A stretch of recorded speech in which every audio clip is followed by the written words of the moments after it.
Hey, Mariana, thank you for coming in. You have just a wonderful background as a polymath, as an AI pioneer, successful entrepreneur, an architect of integral investing. You're award-winning, very transformational in your thinking, and very impactful on a global basis. And you got an entire career of impact. So just a remarkable background. So thank you for coming in and sharing your insights with our audience. Well, thank you so much for having me, Stephen. It takes one to see one, so I can only give back the assessment that you had on me. So it's a great honor to be on your program. So, Mariana, you got this remarkable professional and personal life, and it's continuing all of these major contributions you're making, and it's full of insight and full of experiences and just this remarkable impact. But what were the defining moments early in your life that created this wonderful person you are today? I mean, uh, three inflection points. Let's say it could have been when you were 3 or 5. It could have been when you were older, inside the family, outside the family. It could have been mentors you've had or educational career experiences. What are those? And maybe it's more than three. Maybe it's 4 or 5. But from a time standpoint, well, for you it'd be like probably 100 because you do so much and you got so many things you do. But maybe the top three or four defining moments that were really inflection points to make you who you are today. Wow, thank you. Well, I think the most important thing is I was born and raised in communist Romania as the daughter of a German mother and a Romanian father, and so that cultural mixture actually had a huge impact on me, particularly because people are expecting more of their own. And so I was not. I was a mixture of something.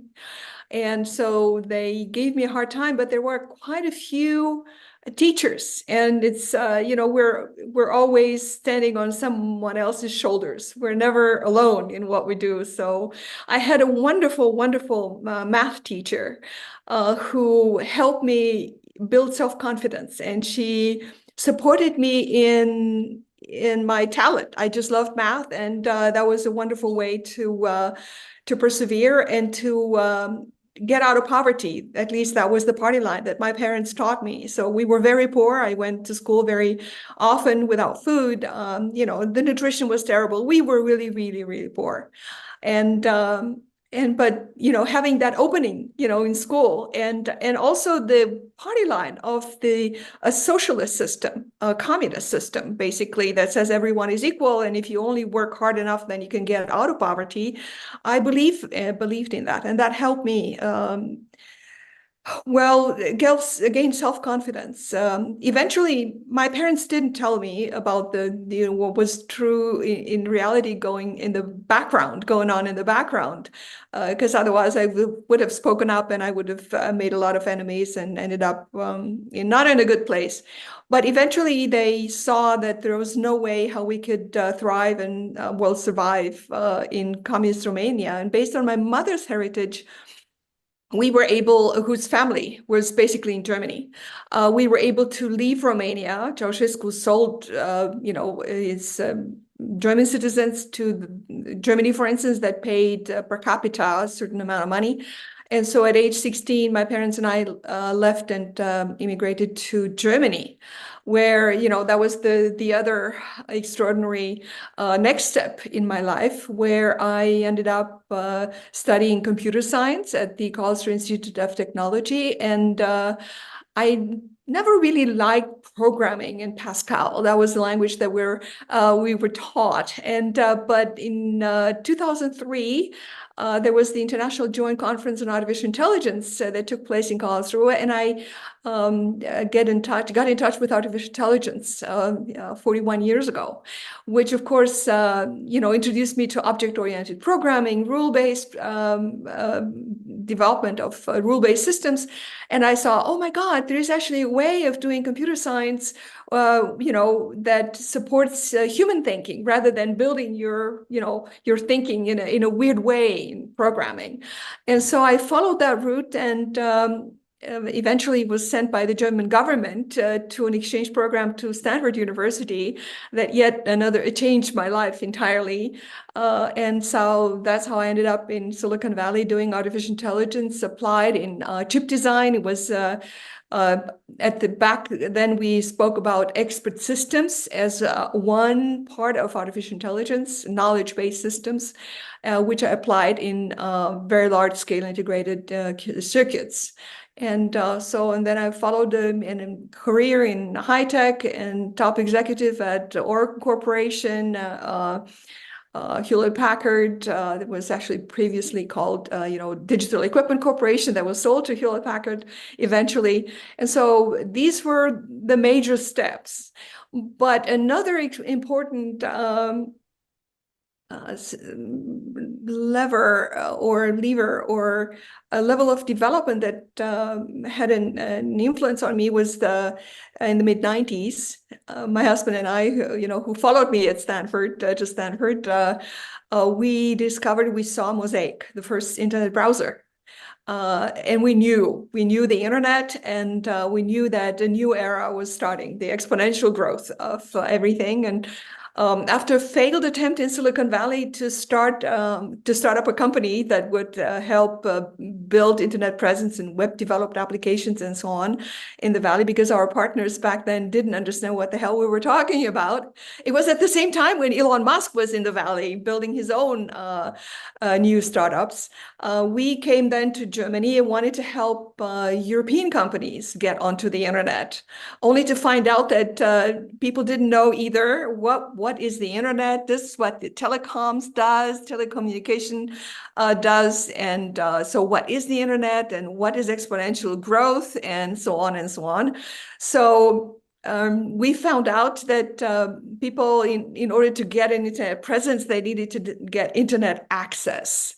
And so while I continued to do technology transfer from Silicon Valley to Europe and built a company in Romania, where I came from, because in Germany there weren't any people who could spell Java or object-oriented programming. So I went to Romania, got a few smart students, sent them to Silicon Valley, educated them, and helped them learn how to build application servers. You work with application servers to build internet-based applications. And my husband at the same time started his own company, helping people get onto the internet. And that ended up being the first internet service provider nationwide in Germany. And so all of a sudden we, had an IPO. Was the first internet stock that went public on the German stock exchange. And all of a sudden, so I was out of poverty, whatever that was, only to realize the schizophrenia in our world. On one hand, we had this IPO and internet and all this abundance around it. On the other hand, there were my parents, who were very simple people, but with a heart of gold, and who were, from the little money that they earned, they went to Romania and other places in Europe and gave others who had less. And so there was, on one hand, my parents with their philanthropy. Philanthropist means lover of people. And on the other hand, the IPO and the entire NASDAQ and internet abundance. And so we thought that something was really wrong in this unequal world, and it was some kind of a schizophrenia that we wanted to address. And that changed, of course, yet my entire journey, because I decided to find a way to get rid of that schizophrenia, particularly in the face of the climate. I grew up with the Club of Rome, learning about limits to growth and so on, and climate back then even, that, we're going to, end up where we are today. Those who had ears to hear could hear it. And so we looked for ways to come up with a model that would enable the integration between, for-profit only and NGOs, the thinking that I think is at the core of the inequality on our planet today. So a short, short question and a long answer to it. Thank you for asking it. So what I'm hearing is, you grow up under challenging circumstances, and that helped shape your life as well. And then you have this opportunity to be discovered that you have tremendous mathematical skills, and you're brilliant, and you're a polymath, and that led to education at KIT, and also to get masters in artificial intelligence. You saw this aspect of, hey, I can do something that's really even further transformational, and getting to AI and going to Stanford, and be involved with all of these great companies, so you can see the possibilities, right? And I remember when DEC existed, by the way, and they were the largest mini computer company in the world, right? And they were taking market share away from IBM. So I understand that journey, and you're part of all of that, and even designing semiconductors and things like that, which is again transformational. And in fact, John Hennessy, I mean, who's the chair of Alphabet, I mean, that's how his claim to fame, right? And in essence, early, or even Jensen Huang now with his 2+ trillion in NVIDIA. It's really, but you have a background in that, and you understood the power of entrepreneurship, and then you take this to Europe, and you find, you found these companies, and then you have this marvelous exit, and then you have abundance, but you realize, because of what your family was doing on the philanthropy side, you realize there's got to be a way I can combine these two, right? And that is what has shaped to where you are today. So that's a remarkable journey, though, throughout that entire space. But you also got a PhD in psychology. So could you describe why you got a PhD in psychology? Because all of your undergrad degrees, or your degrees at the time, were in tech, right? So. Yes, well, I have a master's degree in computer science and artificial intelligence. And when we came across this schizophrenia that I call schizophrenia, for profit, not for profit, which is at the core of our economics.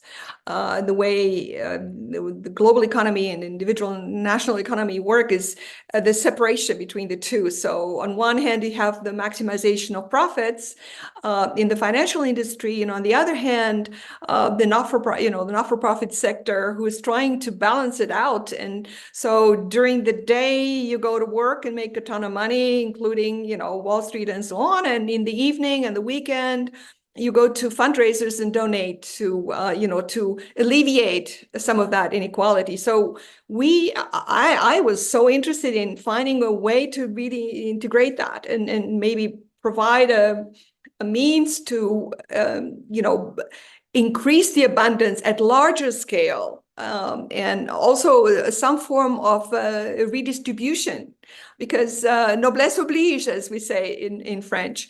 And so that was the reason why I was actually introduced to Ken Wilber's integral theory by an amazing teacher of mine, whom I have been, following and studying with, and going on vacation with, named Tony Robbins, the very famous motivational speaker. And he mentioned, I will never forget that.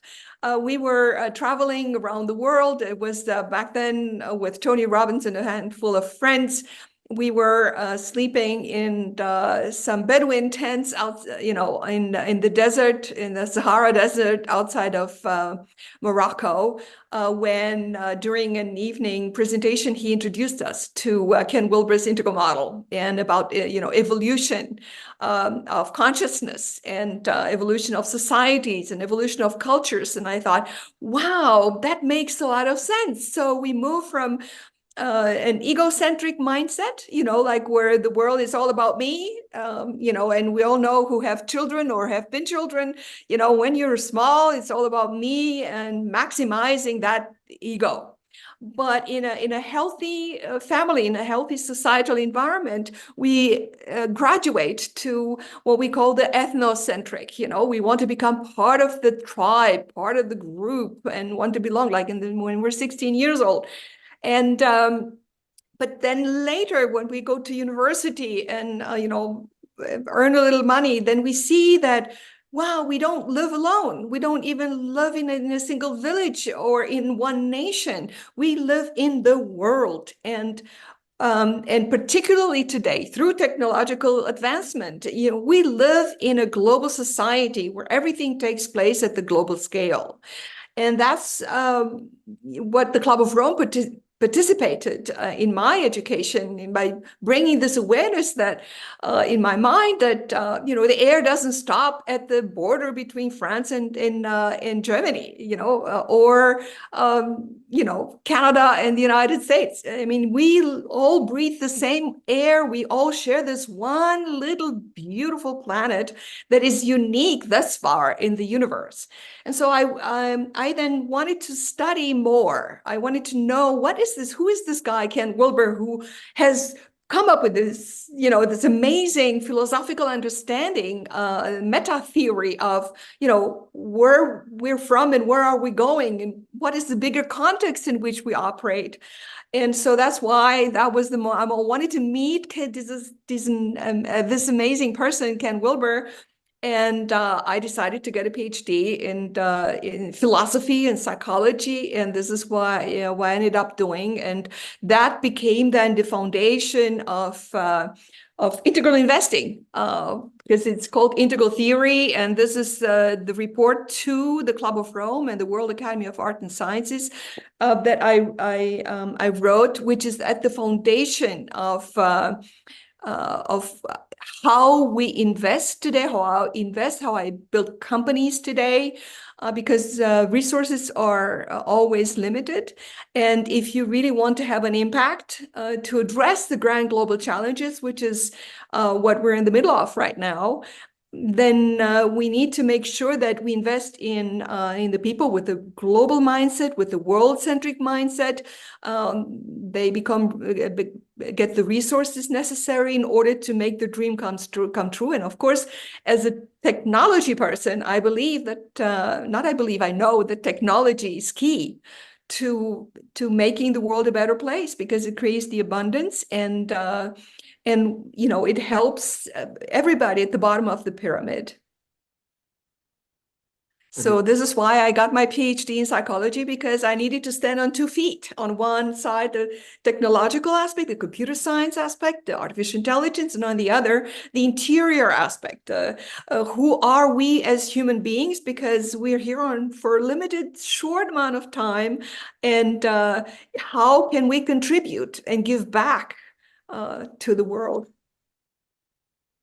Yeah, I mean, I can see you wanted to integrate the human touch, the human side, right? The emotional side, the emotional quotient side, together with the kind of the metrics driven, mathematically driven, algorithm driven side, which is in the artificial intelligence and the degrees that you have earlier.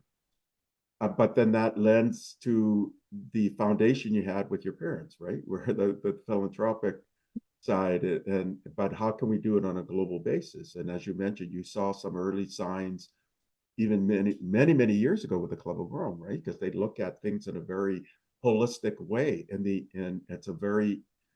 goes beyond multidisciplinary and multi-stakeholder and to transdisciplinary, right? So and you you encompass all of that as well. And then that got into your integral investing, right? You're looking at things from a very holistic sense, and that would combine indigenous thinking to cultural thinking to ancestral thinking to true technology as well, and integrating all of these different aspects and coming together to be more efficient. So, I mean, it's just kind of remarkable. And then you talk about consciousness.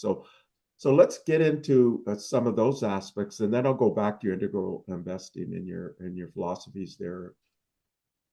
We're at this remarkable transition occurring, right? You see things like quantum biology and this sort of realization there's something happening in biology that transcends classical thinking, or um, even a recognition, because of the proliferation of this thinking of quantum biology, even to consciousness, and that transcends classical thinking. And then you have the influx of all of these amazing technologies, right? Like semiconductor technologies were really, really exploding in their diversity and design, and you have a base in there.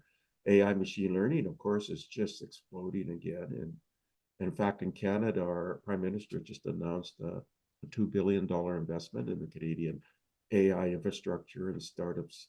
Um, and then you also have quantum computing, analog computing, and all of the manifestations of that, and exascale computing, biomedical innovation. I mean, there's just all of this convergence happening. So where do you see some of these elements? Do you think, for example, quantum computing is real? I mean, I think most people think it's real, but do you think it's real? And we're going to see some outcomes on the narrow side, and then maybe on the broader side. And then I'll address AI machine learning and some of the things that I just mentioned. I mean, where do you see quantum computing?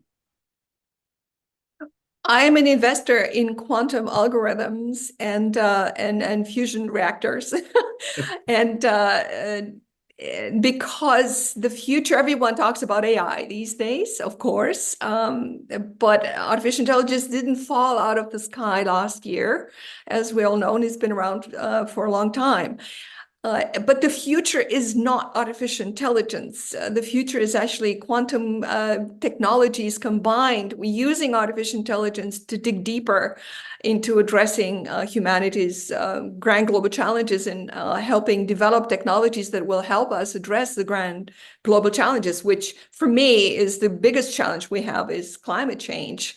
And it takes a different level. You mentioned consciousness that goes beyond the egocentric, ethnocentric, even world-centric, toward a universal centric level of consciousness.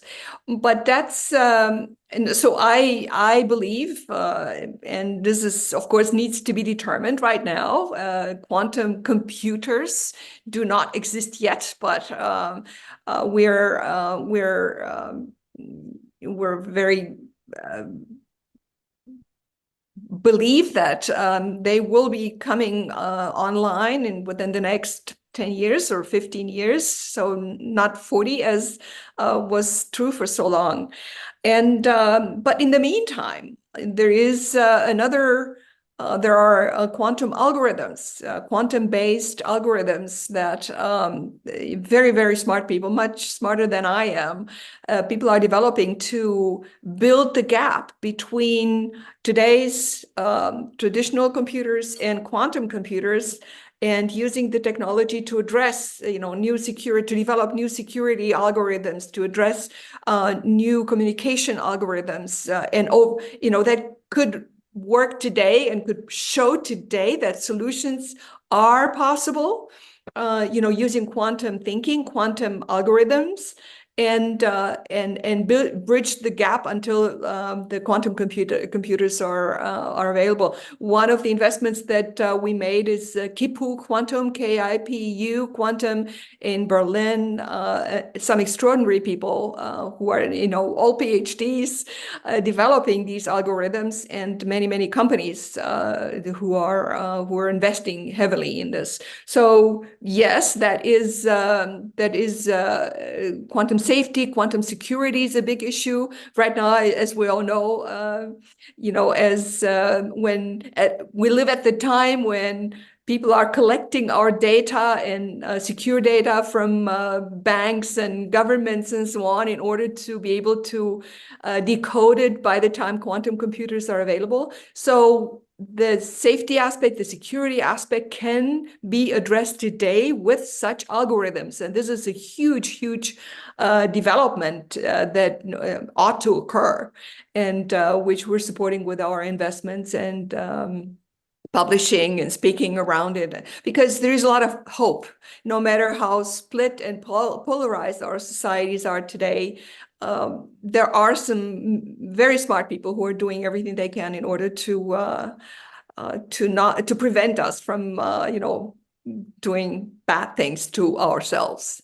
So yeah, quantum technology, biotechnology, all of these nanotechnology, these are amazing developments, and in which we're investing. And this gives me a lot of hope. And now on the consciousness aspect, I can only bring mention uh, uh, my hero, Donald Hoffman, who is a a professor at Irvine University, who is at the forefront of developing new models to show that consciousness is fundamental, and not space and time. And he bases, of course, his developments on the most advanced discoveries by Nima Arkani Hamed and others, who physicists from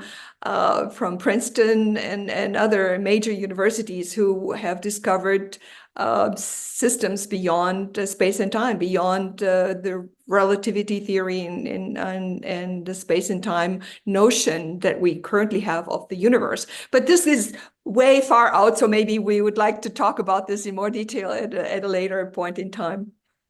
So I'll go back to quantum. So I mean, it's fascinating. You're already investing in quantum-inspired algorithms. As you mentioned, it's a bridge between making use of this new kind of thinking while the hardware is continually evolving. And Quantinuum is working on 3 versions of their quantum computer, and each one a trillion times faster than the other one. But they're working on all 3 simultaneously. They've released the H1 version. The H2 is new, and they're also working on the H3. But they're really working on all 3. And just maybe about 2 weeks ago, they made an announcement with Microsoft that they were able to create logical qubits that were 800 times more error-free than anything existed before.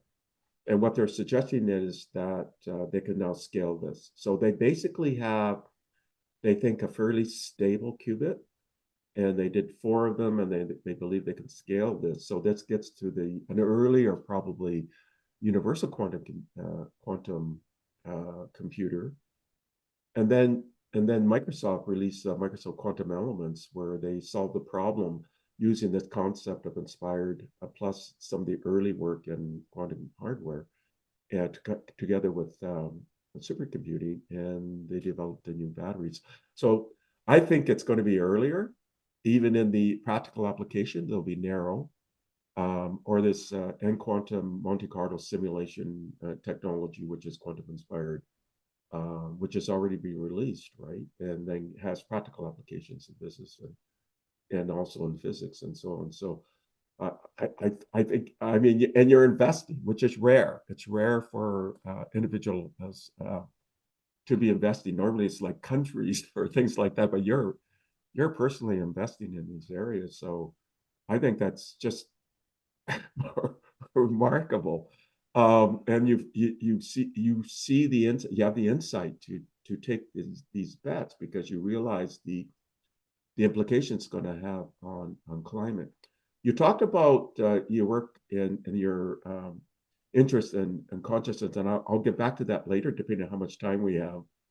So I want to look at semiconductors, because you have a background on semiconductors, and you see Philip Wong with he's already producing carbon nanotube based semiconductors, which can be more efficient, lower energy. There's working on 3D scaling as well. Architecture is resistive RAM. They actually have produced the chips. They're just trying to get the cost down. Where again, maybe you can get 1,000 times more performance increase, and maybe 1,000 times less power more efficiencies. But because you have this background in semiconductors, where do you see that going? And you saw Blackwell being announced by Jensen Huang, which is what, 200 plus billion transistors in the kind of system architecture that they've created, and it just kind of amazing. And in fact, the rate of progress is like double exponential in a way. It's greater than what was thought to be. So because you have this background in semiconductors, what are your what's your view on where that's going in a few years? And do you think we'll be able to bring increase the compute and bring down the energy requirements in a sort of a sophisticated way, which will make a difference? Maybe semiconductors on the edge, where they're integrating AI into the semiconductors, making them more tuned in that way. What are your views of where that is going? Well, that's a hard call. You basically said it. Going 3D is the next version. Then there is another black semiconductor company, that actually didn't want to take us to invest. So they got too much money, and they didn't want to take um, a small investor like us and let them join us. But we got invested through the advisor. I'm on the advisory board of On-Site Ventures. It's a small funding in Innsbruck, Austria, that was started by Hermann Hauser, the developer of ARM computers. He was one of the original. And so, so it's an exciting time to look at it. And so black semiconductors are working exactly on, going 3D, but also building new ways to get the communication going at the same level. So that's something to observe.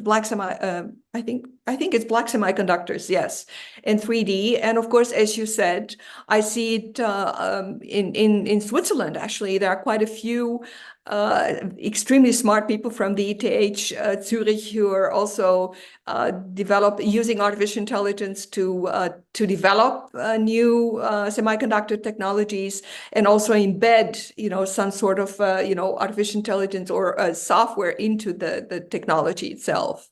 So yeah, it's an exciting field to observe and to be involved with.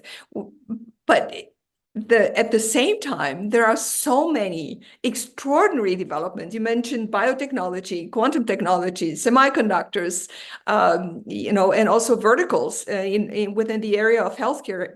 At my age, I'm interested, of course, more and more in healthcare and how that is being developed further. It's I'm speechless. We don't even have enough time to look at the deals that we're getting along those lines. And robots, artificial intelligence-driven robots in healthcare, and which is, of course, an extremely important aspect, particularly when it comes to climate change. I think, and education is another extremely important, because people are going to as we all know, in the West, the population is reducing, and so people are living much longer. So the intention is to keep us longer productive and healthy. So that's a big one of the investors and also co-advisory board members is the founder of BioNTech, which of course is life sciences, and this is why this is extremely interesting for me as well, in addition to semiconductors and quantum technology. Okay, so let's get more into biomedical innovation, right? Because that's an interest of yours, and it's clear, and digital health, and it's transforming this whole aspect of longevity. So you're following, like David Sinclair's work at Harvard, or Of course. Yeah, yeah. Aging is a disease. That's his quote. But I'm sorry, I interrupted you. And then there's other innovations where novel sort of kind of techniques where very precision, personalized medicine. What are your views on biomedical innovation in maybe in wearables and biomedical innovation, novel ways of doing biomedical innovation, the longevity side? Are there other areas on longevity side that you're looking at or you're interested in, and just overall kind of like population health that are of interest? Yeah, well, and it's extremely important to see what is at the foundation of integral investing, which is our flagship strategy.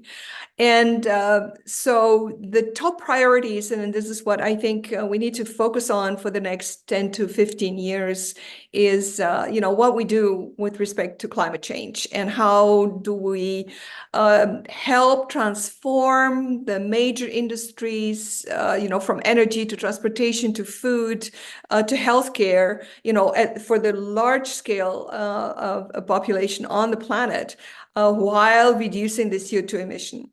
And so, and that ties in, food production, energy production, and how transportation is being transformed. So this is at the core now of how we look at the world, and that's the lens through which we, that helps us decide in which investments do we invest in, which we don't. And so coming back to what you said, in terms of health, in terms of the human healthcare, but also health of the planet, there's this entire field of cellular. How do you? There's an investment that we did in where we help using. Actually, explain that. So when it comes to looking at the keeping agriculture healthy and the toxicity associated with agriculture development, then there's a lot of we had all these discussions about what we put onto our food and what gets into our food, and we know how our oceans are polluted and the food is polluted. And so there is this investment that we did where these brilliant scientists came out with a new technology where they use cells in order to assess, instead of using, testing the toxicology on rats, they use cells. And which is, of course, an extraordinary development. We poor rats, we're saving, a few rats. So it's, and it has a huge impact. So that's one particular aspect that has both implications for human health, but also agriculture development and food production, because the population of the planet will grow up until 9 to maybe 10 billion. And we all know the CO2 emissions that come from food production is extremely high, particularly meat production. And so if we could, invest more into alternative meat production rather than cows, artificial meat and cellular agriculture, the better for all of us. So the goal is, and if you look at the technology that is currently available, in terms of how can we reduce the CO2 emission from the major industries, energy production. Actually, I have the numbers here. So we could reduce the CO2 emissions, 90% of the CO2 emissions by 2035 through 3 industries alone. 45% from energy production, 14% from transportation, and 30% from food production. It's 90%. So, and the technology is all available today. You don't have to, you just need to have the political will and the capital that is needed in order to address these, to make it happen. And of course, going net zero is not enough. We need to do the carbon sequestration. We need to reduce the CO2 that has already been in the atmosphere, because the planet is not waiting for us to put our act together. So this is, as much as I like other industries and other things, this is the main strategic point for us as to where our capital, our support goes. It's the most important aspect. And of course, we can go into the detail. The important thing to realize is that those industries, like energy, transportation, food, just to mention 3, they're currently totally being disrupted, and we see that. So no old energy production will be in place in the same way that has been before. We can all go to renewables, and the same in the transportation. And Transportation transformation doesn't occur by replacing your internal combustion car with an electric car or battery driven. No, no, no. It's the convergence of battery driven cars, and fleet development, and then reducing the cars that are currently in the market. People, what they want is transport as a service. They don't, I mean, at least I can speak for myself. It's just like with horses. We can still ride horses, but we don't use them as a means for transportation. And that's the same what's happening to the current way transportation occurs. So we don't want to have our streets being a huge parking lot. We can replace them with autonomous driving, with fleets, with battery-driven cars and reduction in CO2 emissions. So I'm sorry if I didn't respond to the question that you are going by, but I think this is the most important thing that I would like to stress at this point in time. We need to do everything and anything we can to address the climate change and be aligned in whatever we do in terms of economies, of creating abundance for everyone, and so on.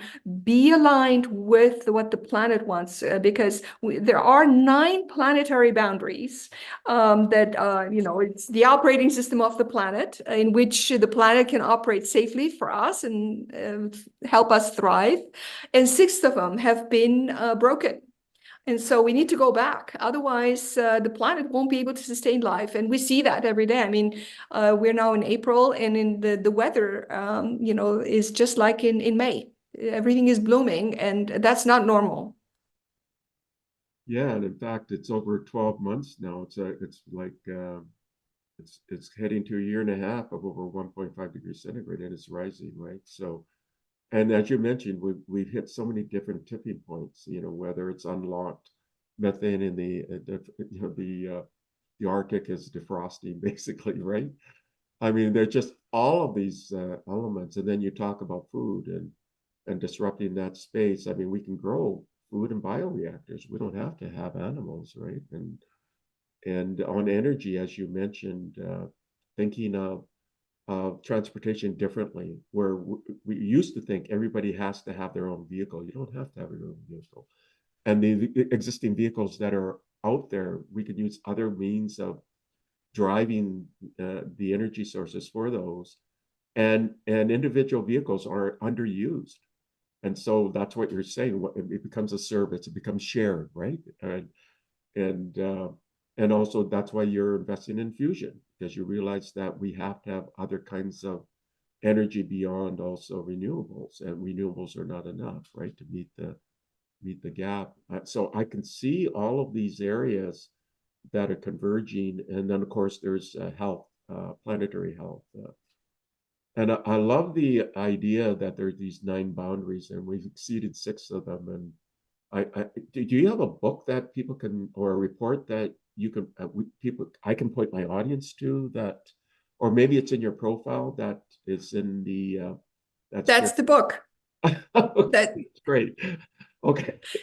That's Integral Investing. It's the first chapter is on the statistics, why we have developed this strategy for investing, at least for the next 10 to 15 years. After that, once the planet goes back toward health, we could continue to pick and choose what we like to invest in or focus on. But for the time being, we need all hands on deck, need to get to be addressing the climate issues that we have, and all the reverberations, everything that is connected to the impact of changing climate. And so that's exactly, and this is what at the foundation of our strategy. And in chapter 1 is exactly that, what can be done, and transformation is feasible, as I just mentioned, with respect to the 3 industries, and the technology that is already, it's available. We just need to do it, and join forces, and it has to be a bottom-up and a top-down approach. Very often, as we see right now, top-down, there's all this polarization, and the problem is that the technology that we currently have is the development of the collective intelligence on the internet since the onset of human culture, that is now available globally for all of us.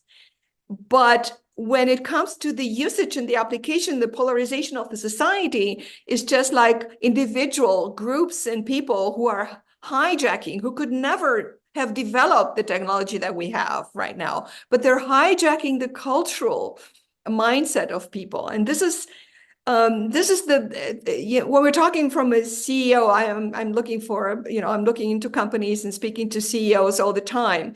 People are totally confused, because on one hand, humanity has never been richer than ever before in terms of the technology and the abundance that's been created, and the health and the reduction of child mortality and so on. But at the same time, we're in the biggest culture war ever right now. And so the question is, how can we close the gap, and how can I do as a CEO, as an investor, as an entrepreneur, how can I close that gap? What is that? What is the biggest leverage point that I could use, and that's basically closing culture. I think it was Peter Drucker, wasn't he, who said culture eats strategy for breakfast. And so if we really want to support ourselves and the planet, and go back to freedom and continue the abundance, we need to close the cultural gap and pick people up where they're at, and help everyone participate in the abundance that technology is providing us. And so it happens at the individual level, but most of all at the cultural level. How can we unify people? How can we help people participate at their own level of consciousness? They don't even have to think at the global scale. This is the responsibility of the leaders and the CEOs and people who have the interest. But help people participate in this and unify, so that they don't feel that they're left behind. And this is what integral investing does in terms of the philosophy. And this is what we're doing with our own approach. And it sounds big. It is big. But we can do it. I mean, we're talking here about consciousness, and this is exactly what it takes. Because, particularly when it comes with AI, in context with AI, people talk about, AI is dangerous, and AI could be this and that and the other.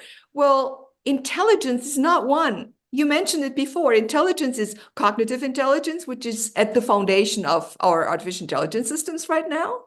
It's cognitive. It's all knowledge, that you can find in books and online and so on. But you also mentioned emotional intelligence, which, we need to teach our, artificial intelligence systems to support us, but also psycho-spiritual.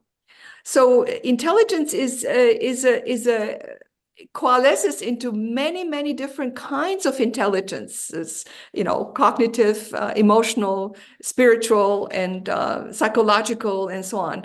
And it is in this unity that we can all grow together, that we can bring cultures, whether it is the culture in one corporation, in a startup, or globally. We need to work together. Otherwise, the abundance won't continue, because we're fighting the wrong wars.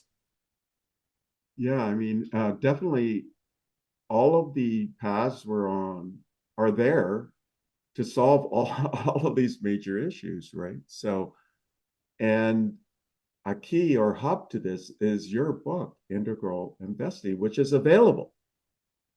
Yeah, it's been available for quite some time. Since 2020, it was written as a report to the Club of Rome and the World Academy of Art and Sciences. The reason for that is because in the Club of Rome, people were so busy with the climate And they were basically anti-technology, saying, well, all these resources that we're wasting for technology, and we don't need technology. And so I found I saw the need to explain people that we cannot address the climate issues and go back to a safe operating system for the planet, clean. I mean, how do you want to plant more trees? How do you want to water them without drones? How do you repopulate the oceans with with the flora and fauna without robots? How do you want to do the CO2, go back to, go to net zero without technology, carbon sequestration and so on. And that's why I wrote the book, and without money. Money and entrepreneurship and innovation and creativity. We need all of us, not just one or another. We need all of us. Every single one of us on this planet is needed, to keep democracy at work, to keep democracy flourishing, to keep technology help, to support us, to get AI to help us become better at what we do, and not, yes, there will be replacements, of course, but this is what technology has always done. It made our lives much easier. So anyway, so I don't want to bore you with those details, but this is why I wrote the book. I wanted to bring into people's understanding, this holistic need for everything, and technology, money, capital, entrepreneurship, to address the grand global challenges, climate change being the foremost important one. Yeah, I mean, you created a holistic plan that integrates all of these different elements into this book, Integral Investing. That is a roadmap and a North Star for saving the planet and saving all of us, and not just humans, but all life as well, right? So, and it's quite amazing. And 3.5% of any community can create systemic change or be a catalytic for movement. And that could start in your family. So 3.5% within a family. It could be within your larger community. It could be in a city. It could be in your classroom. It doesn't have to be, oh my God, oh heck, we have to get the whole world. You start at these little microcosms, and those microcosms collectively create the movement that will change the world. Unfortunately, we run out of time. I realize we could probably spend half a day just minding all the work you're doing. It's just incredible. So I only have time for one more question. And this question is, what are your recommendations to the audience? And you've been given lots of recommendations, but what's your final recommendation to the audience? Well, I think that the most important one is for us to see that we are standing on each other's shoulders, and the diversity and the variety of flora and fauna on the planet is something that is absolutely needed for every single one of us, be it above water, underwater, in every ecosystem around the planet. So honoring that and opening our hearts and our minds to one another is key. I think it's the most important component of winning the current challenges that we have, and the foremost one being, the climate and climate change. And I think because I'm worried by the cultural wars, I think this is the most important for all of us to see that we live in a global world, that every single information is instantaneous, that we need to educate ourselves and use the AIs, ChatGPT, and all of those to educate yourself on the important issues, and educate yourself on how you can reach out to the next person and be curious about what they do and how we can join forces and find groups where we can engage with one another to support each other and address those issues. Go and ask questions rather than waste your time online and fight and look into yourself and ask yourself what makes you happy inside in your heart, and act accordingly. Because if you're conscious of how you live your life, whether you're happy or angry, you can change it. And this is the call to everyone, is the individual transformation that eventually leads to reaching out to other people. And one thing that is extremely important is there is plenty of money to go around and help you make your dream come true. Just go out, be curious, and ask questions, and ask for what you need. Don't think that someone else is, if 30 people tell you, like Disney, he asked 32 banks before he found one, the first one who was willing to fund his idea, a crazy idea at the time. So 30 times back then. Imagine today, it could be longer, but never, never, never give up. Never give up hope. Never give up. You're not alone. And we can join forces. We must join forces. There is enough capital to go around. There is so much creativity, so much innovation. There's so much information that can help us address, even no matter what you care about, whether it is the AI alignment problem with the values of humanity, or the development of the next quantum computer. It doesn't really matter. You can always find the groups, to join forces, to feel good, to feel happy about yourself. Because how you are on the inside, that reflects on the outside. And what I see on the outside right now at times is not good. So we can change that. And this is the most important call that I have for people. And, particularly I'd like the CEOs to really step in and build the cultures within their companies that of unity and collaboration, of global thinking and empowerment, and use the technology to do so. I mean, Mariana, I mean, that's a very impassioned call for action. And you are a polymath. You're an AI pioneer. You're a very successful serial entrepreneur. You're architect of integral investing. I mean, you're an award. You work on exponential growing technology to address humanity's threats, and we talk about many of them. And you're active in this. You're working with the implementation of the UN SDGs within the planetary boundaries. You're a prominent alumni of all of these educational institutions that you're part of. You're strategic advisor for governments, the EU, Germany, Dutch, US, State Department, UNCTAD. You do empowering keynotes, and I can see the passion for TEDx, Stanford, Oxford, INSEAD, frequent TV guest and a renowned author. And you talked about this report to the Club of Rome and the World Academy of Arts and Science, and it's integral investing from profit to prosperity. So, and everybody, and it's been out there for some time. So people have to embrace it, because you've created a roadmap and a template, and you're a recipient of all of these awards. It's just the Golden Angelina Award. I mean, this latest one, a member of the European Angels Task Force in January, Best European Early Stage Investor Award. I mean, the list goes on. And then all of the other kind of impacts that you're having, you're doing the work and others have to follow. And you're the North Star for the world to follow. So thank you for coming in and sharing so much with our audience. Well, thank you, Stephen. It's been a pleasure and an honor to be here. And I'm deeply honored to be your friend, and look forward to more. Thank you. Thank you for listening to the Brand Called You videocast and podcast, a platform that brings you knowledge, experience, and wisdom of hundreds of successful individuals from around the world.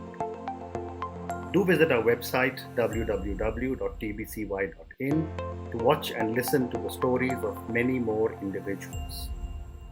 You can also follow us on YouTube, Facebook, Instagram, and Twitter. Just search for the Brand Called You.